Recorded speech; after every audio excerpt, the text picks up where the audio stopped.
abalang-abalang ang NBI ngayon sa pagdakip kay Bato. Okay, joke lang. Busy sila ang ahensya ng NBI kasi sa dami rin ng kasong kinakaharap, no? Then dito sa ilalim, ayan, makikita nyo tong isa, medyo may pagkalong magang dating, ano? Kasi manually sprayan natin sa slide stopper, then sprayan natin dito sa nozzle.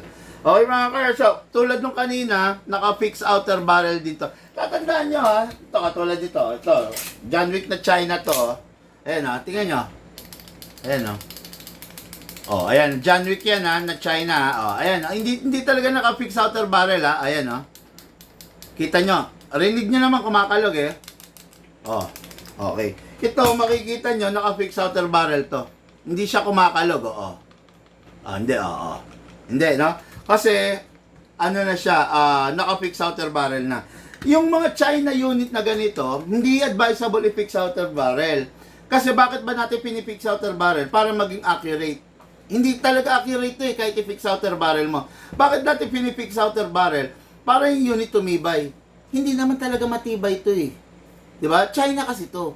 So, kumbaga, limit your expectations pagdating sa China unit. Kahit anong gawin natin dito, hindi natin kaya patibayin, hindi natin kayang palakasin, hindi natin kayang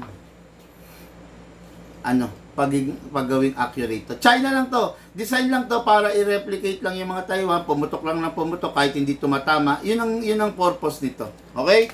So, pagpasensyahan nyo na, nagiging totoo lang ako, hindi pwedeng bubulahin ko kayo, hindi pwedeng sasabihin ko yung kasinungalingan.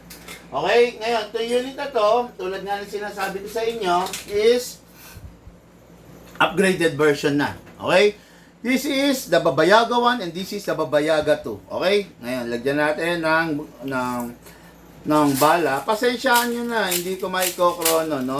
Actually, kahapon ko pa problema yung chrono kasi nabagsak ng isang customer. Okay, syempre, wala naman ako magagawa. Alam nga naman i-charge ko sa kanya, di ba? Okay. Okay, go! Mga ka-airsoft, this is the Babayaga 1. And this is the John Wick Babayaga 2. Firing!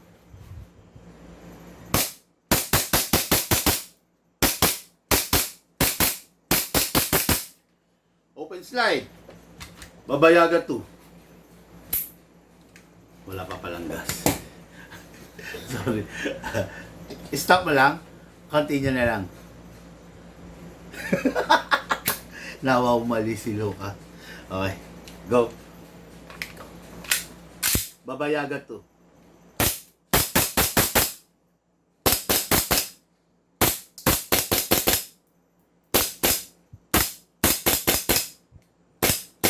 Okay. Open slide kasi wala ng bala. Open slide kasi wala ng bala. So, Babayaga 1 and Babayaga 2, napakaganda unit ng ating ka-airsoft, Justin Duyugan, napakalupit, Babayaga 1, Babayaga 2. Okay. Mga airsoft, hindi po budget meal to ha. Hindi budget meal to kasi mga high-end Taiwan to, CNC yung mga unit, CNC yung mga internals niya. Don't expect a budget meal price, no? Kung ikaw yung taong may respeto sa sarili mo, kung ikaw yung taong pinapahalagahan mo, yung pagkatao mo, yung sarili mo, ito yung unit na bagay sa'yo, no?